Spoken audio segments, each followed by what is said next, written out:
Take charge of your leadership development. Join our How to Take the Lead Substack community for bonus materials, exclusive content, and discussions that will challenge and change the way you lead. Visit howtotakethelead.com to find out more. I love where it went. Having questioned where it was going, I love where it went, Lee.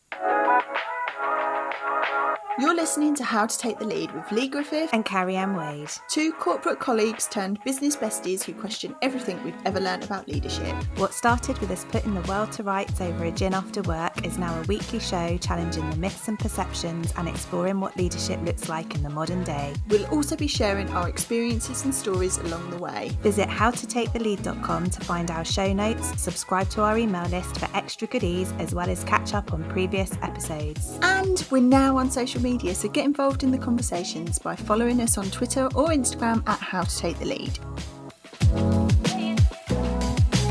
Hello and welcome to episode 9 of How to Take the Lead. As ever, I am with the fabulous Cat's PJs founder, Carrie-Anne. How are you today?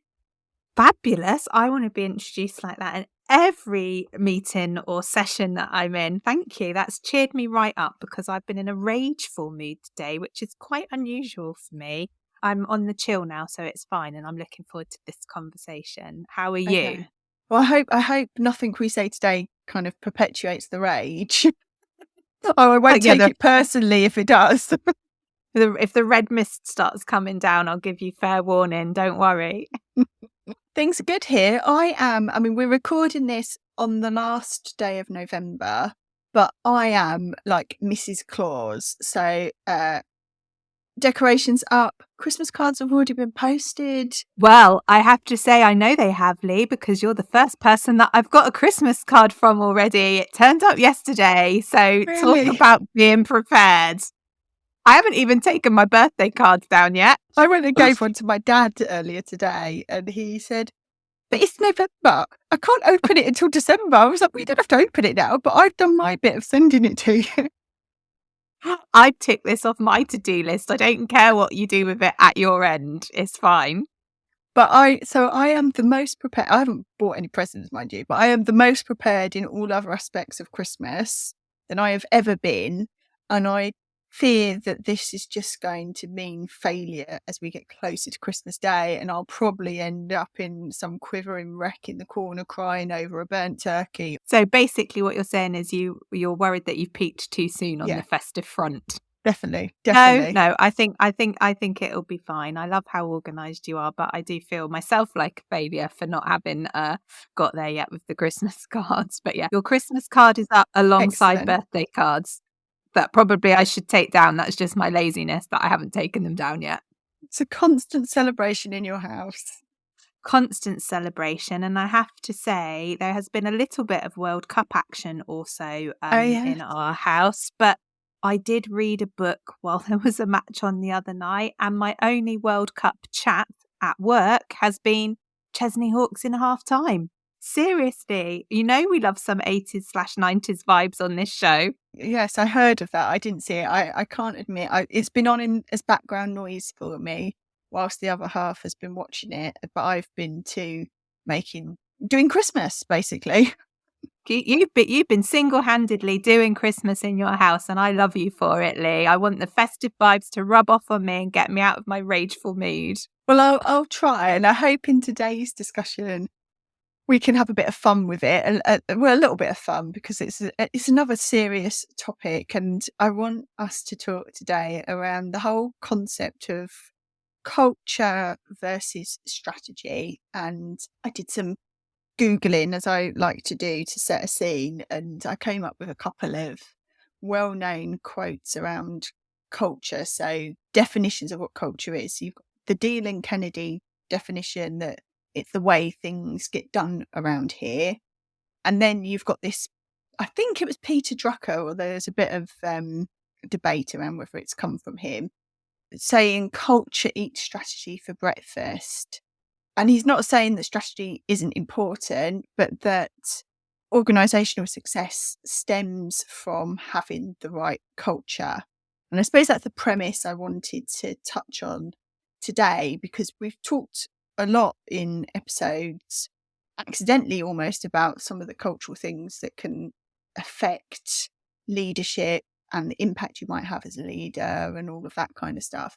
And I suppose I wanted to start at the very beginning and looking at culture.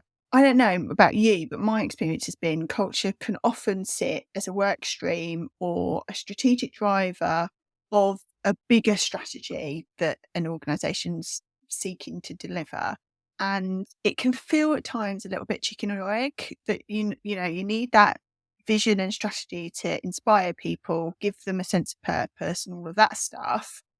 But if you haven't got the right culture in place, then you're unlikely to get the outcomes you seek.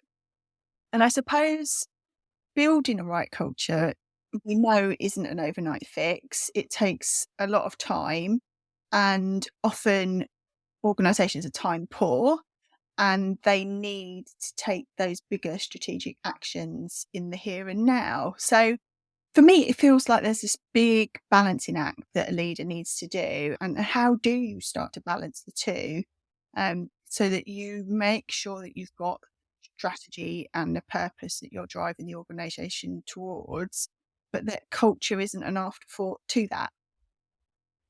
Gosh, what a big question to start us off with, Lee. I love that question. I don't think it's going to be a straight answer, because you're right. There is that element of like chicken and egg about that whole conversation, isn't there, around culture and strategy. And I guess for me, it's interesting how you've experienced it and how you've said culture can often be seen as a work stream, because in the organisation I currently work in, do have a current programme around changing the culture in our organisation, talking about having a more just and compassionate culture within our organisation. And I have just this very week had a conversation where somebody has asked for a campaign to support our just and compassionate culture. And I can see that the listeners won't be able to see this. It's like Lee's rolled her eye at the very thought of it. Can we have a poster? Yes, that was my reaction, because I'm like, culture is about so much more than that. And I absolutely get the desire to want to communicate the idea that you want an open culture, whatever type of culture it is that you're trying to create. We hope a positive one. But for me, there's just something about making that all part of your business as usual. So actually, for me, in this example, it was like, I don't want us to run a campaign about having a compassionate culture. I want us to demonstrate in all of the other campaigns we're running, recruitment campaigns being a really good topical example in my workplace at the moment, that we are compassionate, and that is the culture that we are creating and embedding in the organisation, rather than it sitting as a separate thing. But I think you're quite right. Some of that is about the fact that it takes time, I think, to develop, nurture, create a positive culture in an organisation, because it's so much based on individuals' experiences of that organisation. That might be the broader organisation as a whole. It might be a direct experience with their line manager, a colleague, someone else in a different place in the organisation. And all of those individual experiences, I think, add up to how people would describe the culture in your organisation. And particularly around change. So, if you're implementing a new strategy, you're having to change the strategic direction of your organisation, you want that to be quick, but we all know the culture bit feels like it takes a lot of time. And I think that's where the rub comes for me. I think the research has demonstrated it takes something like 7 years to change a culture in an organisation. Yet when culture is set up as a work stream or a programme of work, you're being asked to report to your boards every other month about where are we at with changing the culture. And all of that doesn't weirdly fit with the culture you probably are trying to create in your organisation. So I think, sorry, I've gone slightly off piece, but I guess the bit around the strategy and culture and do they sit and work together? Yes, I think they do have to. And I think if you work hard to create an open, transparent, engaged culture in your organisation, that will help you to develop a strategy and a common purpose and a sense of those common goals that people feel like they can get on board with and own. I guess for each leader and each organisation, it's about doing that assessment of where you're at with both of those things and how you can bring them both together to support each other, if that makes sense. Yeah, often there is a gap between what they say the culture is and then what they do. And I think that's one of the biggest challenges when it becomes a exercise or a campaign or something, you end up doing some posters, or it might be a CEO stands up in the room and launches something that this is the culture we're working towards. And then everyone thinks, well, we've said it, so it's changed. But if you're not doing the work behind the scenes on the behaviours, that's the most important thing. And I think that's where the integrity gap lies between this issue of strategy and culture and trying to change a culture into a direction that you want, because it is so much more than just a catchphrase. And you said earlier about how do you get that balance of the two. And I think there's something for me about you start to create the culture of your organisation through having conversations to try and seek that balance, I think. So from my point of view, it is about having those open conversations and asking people how they would describe the culture of your organisation and what it feels like to be part of the organisation, so you can start to understand more about that. And like you say, think about where that gap is in terms of where perhaps you and your leadership team think the culture is and where it really is in the organisation. But I also think you can factor into those conversations some questions to your organisation about what is it that your colleagues actually need to help deliver on the strategy, on that vision, on that purpose, and kind of tie the two together in terms of having those conversations. But I think for me as a leader, to balance the two, you have to be open to seeking feedback and hearing what it's really like to be part of your organisation. I suppose feedback is one area in which you can learn about the type of culture that you're a leader in and you're potentially perpetuating. Other ways are, I suppose, looking at the feedback you're already getting, that informal, formal feedback from maybe your staff, it might be from your customers or your clients. I think there's also, for me, there's something about that hierarchy and decision making in your organisation and how that all sits and works says a lot about the culture that you're the culture that you are leading over. Does really come down to accountabilities, decision making, and all of that kind of stuff, which again, when you're looking at the development and delivery of strategy, can often be overlooked because we agree it up here and then it gets passed down into the organisation to be done. And I guess for me, just building on that point, there's something around as well, like governance in organisations. So linked to that accountability point, I often think when we develop strategies, we then look at our strategic objectives, and lots of those are aligned to different accountability lines through a governance structure in an organisation, which can feel quite rigid and can feel very like up and down, very linear. And I feel like sometimes that doesn't help when you're trying to think about the culture of your organisation, because you're making assumptions that people will give feedback about the delivery of the strategy and the culture of your organisation through a sort of escalation route and a very formal route of governance, performance, that type of stuff, which, you know, you do have to do around delivering strategy. But I think it's about making sure there are other mechanisms to capture not necessarily more of the qualitative stuff, because it doesn't have to be, it can be the hard data in terms of numbers, but just that you don't get caught in that kind of very formal way of like delivery, cascade down, cascade up. We're not actually having conversations, we're being more directive. I think that's a really important point. And we've spoken before about you can miss a lot if you just follow like where the mass of stuff is happening, whether that's decision making, whether that's the stats or data that you're looking at, all of that kind of stuff. If you're not looking broader and in a more diverse way, you're not really tapping into what's happening in your organisation or what your organisation's really up to.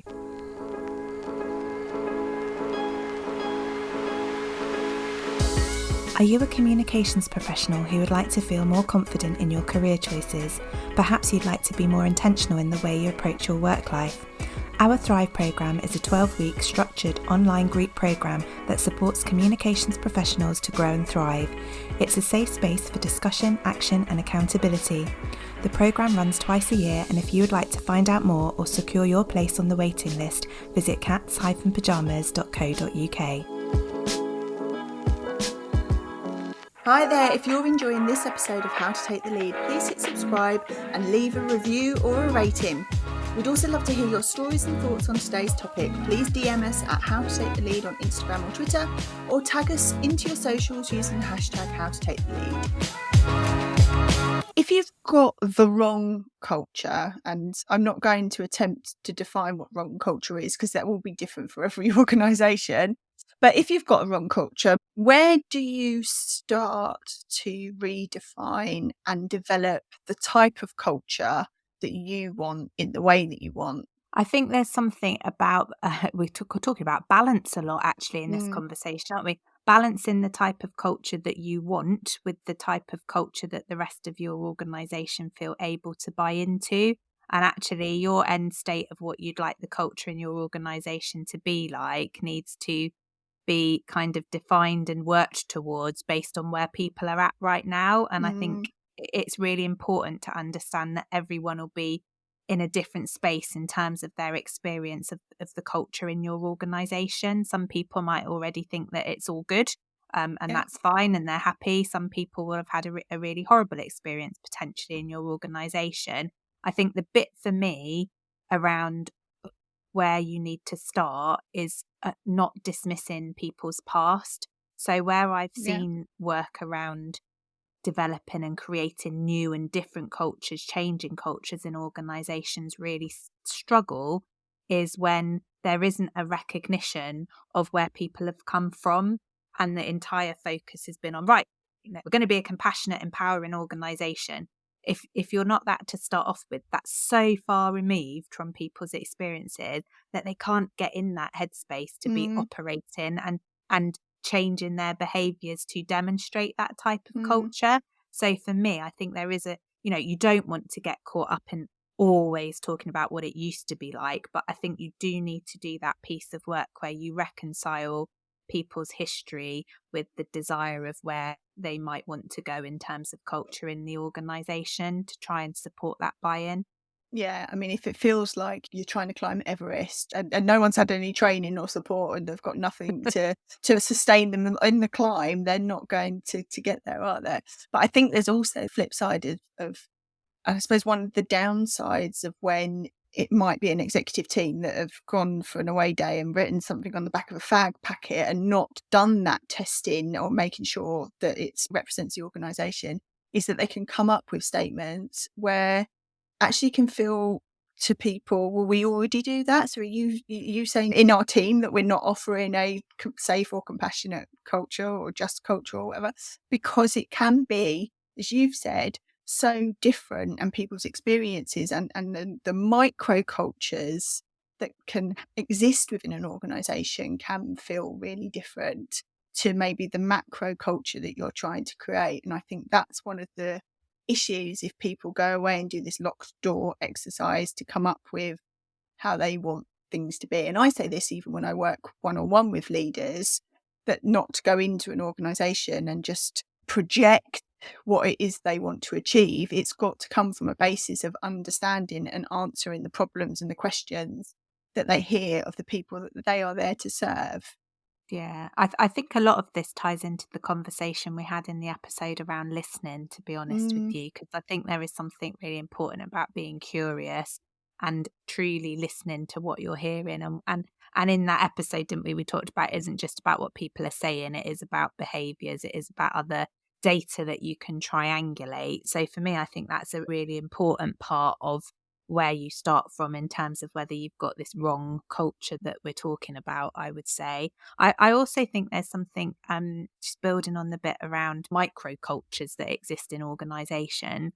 I think there is something that's come up time and time again for me in organisations that I've worked in around how much support and development we actually give to leaders and managers in organisations. And we often see in staff survey results that actually people's direct reflections on how they feel about working for the organisations are very linked to their relationship with their direct line manager, and whether they think their line manager has good communication with them, whether they think they listen, whether they think they share things about what's going on in the organisation, support them, all of that kind of stuff. So I actually think part of shifting from a wrong culture to a more positive right culture for your organisation also has to be focused on the developmental needs of the Yeah. people that are helping to define that culture. So yeah, that would just be one of my observations, I think, around kind of starting points and things not to miss when you're considering how you might go about trying to change a culture in an organisation. You look at things like attrition of staff, for example. The reasons that staff leave usually is because of line management. They don't tend to leave or stay at an organisation because of the organisation. They tend to stay or leave because of their direct experience of their managers.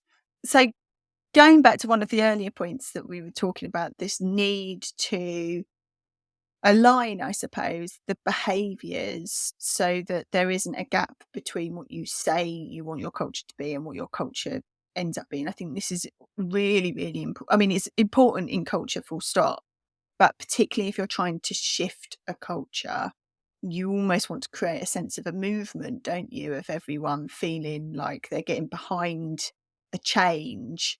So how you frame it, I suppose, as a leader is a really important consideration, and not often, and I don't mean framing it in a let's have a catchphrase and do a poster. I mean about explaining what it means inherently to work in this organization and to be this type of employee, and how you demonstrate that from a top to bottom perspective. So it isn't just leadership talking about what the organization, meaning everyone else, needs to do, but it's about them looking at themselves and going, right, it's how we behave as well. It's how we recruit people. It's what we tolerate in terms of behaviours and hold each other to account and all of that stuff.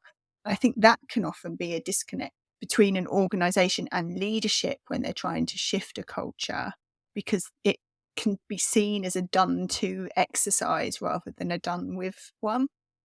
I absolutely agree with you. And I also think on one of the points you've made there, sometimes that doesn't happen, that leadership piece doesn't happen because that can be very uncomfortable.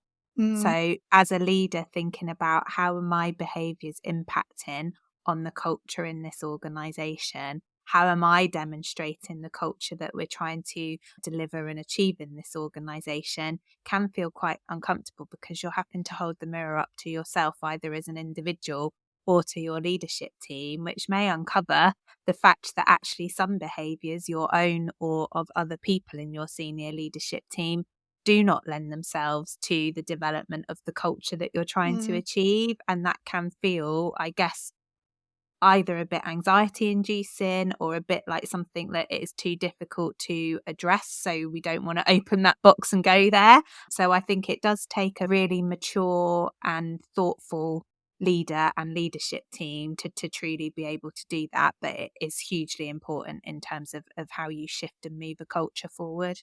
Yeah.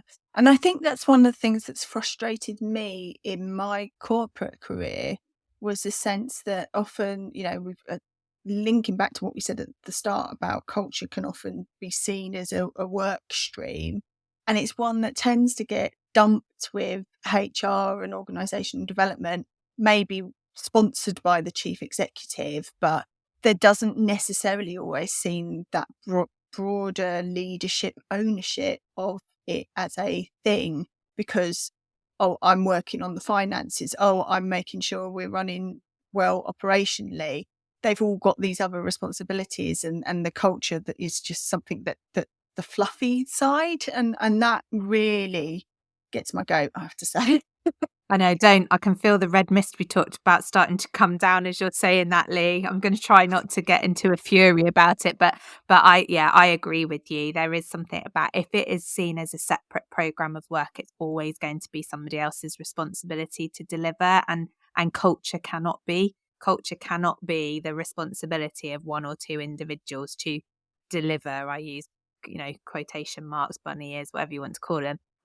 It can't be it, because it's back to that point we made about it's about everyone else's experience of your organisation helping to define that culture. And not everyone is going to have a direct experience with one or two individuals in the organisation. They're having those interactions daily. They're seeing behaviours being role modelled daily. They are making choices about how they behave daily. So yeah, it's got to be everybody's responsibility. It can't just be down to one or two individuals who then write a report every couple of months that says, oh yes, we've, like you say, we've done the posters. Oh yes, we've run a campaign. But really, what's the outcome of all of that? What are you trying to achieve here in terms of culture? And how are you seeking that feedback to know the culture is changing? If someone's listening to this and they're maybe not at the top of the tree in terms of being able to affect the macro culture piece, but they are working in an organisation where they're not liking the culture that they're seeing, or they want to create a different type of culture, that microculture that we were talking about. We know microcultures exist, but we know there needs to be some kind of alignment between what happens at local level and the macro level. So I suppose if you're in a more junior leadership position, you can be in a rock and a hard place sometimes if the cultures don't align, or perhaps what you're trying to achieve is undermined by a toxic or slightly, not the best type of culture more widely. Is there anything you can do about it, or is it just something that's your lot that you have to deal with? I mean, I guess it really depends, doesn't it, on the organisation that you're working in and how all of that is impacting. I think you, even as a leader in a more junior position, you have the opportunity to affect the culture in your own team and with those people directly around you. So I think there's something about being aware of your behaviours and how you're operating in that space. I think if you are responsible for leading a team or a service, you can have those conversations about what it feels like to work and operate in that space. You can ask people what might be good to change. Like, are there ways of working, things that need to happen that would help change it and make people's experiences more positive and therefore the culture feel more positive? I think it's important to try and find those routes to provide that feedback beyond your own team in the organisation. But I think, again, that's very much linked to what that culture is like. So are those opportunities open to you to do that? And do you feel comfortable and positive to speak up and have those conversations if there is a misalignment there? I think the thing I would say to be careful of is, obviously, in your role as a leader in that sort of conversation, you can often be the buffer between what's happening at a more senior level and what's going on in your team. And I think you need to really think about your own well-being, your position and your own integrity when you end up in that position, if there is a huge misalignment. If the alignment is small, I think it's easier maybe to start having those conversations to say, actually, the experience in my team is this, and maybe that's something that we could share as learning across other teams to start working differently or focusing on the culture. If that misalignment is huge, I think there is a bit of a risk that being in that slightly junior leadership position, that you end up being buffeted between the two, and you just end up in a role where you feel like it's your job to shield your team from all the negative stuff that's happening at the top. And I think then that's probably when you want to start having conversations about whether that organisation is the best place for you to be in, and links probably to the other conversation we've had in this series around psychological safety as well. Definitely, that's what was running through my mind when you were talking. How you create that safe space for people is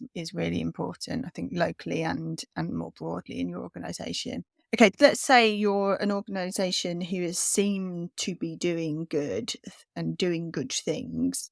Is it right for you to go about changing your culture when things are already going well? There are companies who continue to do active work on shifting their culture, even though they're in a position of great performance or great outcomes or whatever it is that they're striving from an organisation point of view. And I just wanted to get your thoughts on that as a concept. We've talked about the toxic side, and I want to look at it from the other side. I think there's something for me about it's all linked to what you're trying to achieve, isn't it? So if you know what you're trying to achieve, that will probably help you work out whether the culture shift needs to happen, even if you are already working in a culture that is perceived or deemed to be positive and good and safe. I think there's something about organisations and leaders who are very open to continual improvement and learning, where actually they would always say, yes, we do need to keep focused on developing and changing and evolving the culture, even though we're in a good space right now, because actually everyone is evolving and learning and growing. And I guess you could be in an organization that's got a really great culture that everyone who comes into contact with you loves, but then something like COVID happened, which completely changed the way maybe your workforce operated. And now we've got a lot of remote workers. So actually, how do you need to shift, change, develop, grow your culture to support the fact that people are maybe working in a completely different space and environment where they're not coming into contact with each other in real life every day, for example, which might have helped that positive culture initially. So I do think there is always space to grow and learn and evolve, organisationally and as a leader. I think my word of caution would be, I guess one of the examples that I'm seeing right now, and I'm not close enough to know what it's felt like and what the culture was like before, but there's lots on social media and in the media at the moment around Twitter and Elon Musk taking over Twitter. And I guess some of the perception of that is that actually colleagues who worked for Twitter before felt like it was a positive place to work. There was innovation. People were happy in that workplace. Not all of them, I'm absolutely sure. But the messages that are coming out now is that Elon Musk's gone in and just decided that everything needs to change. I'm going to throw everything up in the air. I'm going to sack lots of people, have a totally different approach to the way the organisation is going to run. And for me, I guess maybe the bit that he doesn't seem to have taken into account is that culture piece, because absolutely as a leader, sometimes you need to go in and make difficult, different and radical decisions based on whatever you're wanting to achieve with that organisation. But I think without understanding the culture in which that organisation is operating, you run the risk of having a really detrimental effect. And it's a bit of like change for change's sake rather than change for a purpose. I think that's a really good example. And it also, I wonder, and this is pure speculation on my part, but when you were talking about the kind of people working from home, it also made me think about the changes with different generations and expectations of people in different generations and the culture of different generations and what that might bring to a workplace. And potentially Twitter is one where there is a generational cultural mismatch as well. So yeah, that's an interesting dynamic and reason for why your culture will need to shift, as well as that micro macro stuff that we've been talking about. I think it's another reason. So to get to our how-tos to wrap up the episode, how do you go about making culture, I suppose, part of your leadership manifesto, if I could be so grand? Yes, be so grand. And also, how are we at that point in the conversation already? I feel like this could go on for much longer. Oh, there's loads of things I could touch on that we've covered in this conversation about, the listening and all of that stuff. But I think the biggest takeaway for me is around actions, not words. So it is so much about behaviours and people's experiences of those behaviours. So I think if you want to make a culture part of your leadership manifesto, you have to be demonstrating all of the actions that will lead you and your organisation to that desired kind of cultural state. That would definitely be my thing. Words are too easy. It's the actions that will really matter. I think just linked to that is the accountability piece. So how you celebrate the wins. It is slightly off piste, but it makes me think of, we've got a dog. We've had him for about a year now. Where is this going? But with dog training, we've been told you've got to reward the good behaviours that you want to see, that positive reinforcement. And for me, it's almost like the opposite. So you need to show accountability and deal with the poor behaviours you don't want to see so that people understand what it is you do want to see. I love where it went. Having questioned where it was going, I love where it went, Lee. On that note, I think we'll end there and we'll be back next week with the series finale. Thanks Thanks again for listening to today's episode. Don't forget to hit subscribe so you're the first to receive new episodes when they drop every Thursday. If you enjoyed the show, please rate it or leave a review. Visit howtotakethelead.com for all the info from today's show, to catch up on previous episodes and to sign up to our mailing list. And we'd love to know your thoughts and experiences on the topics we cover. Follow us at How to Take the Lead on Instagram and Twitter to get involved in the conversation. So until next week, get out there and take the lead.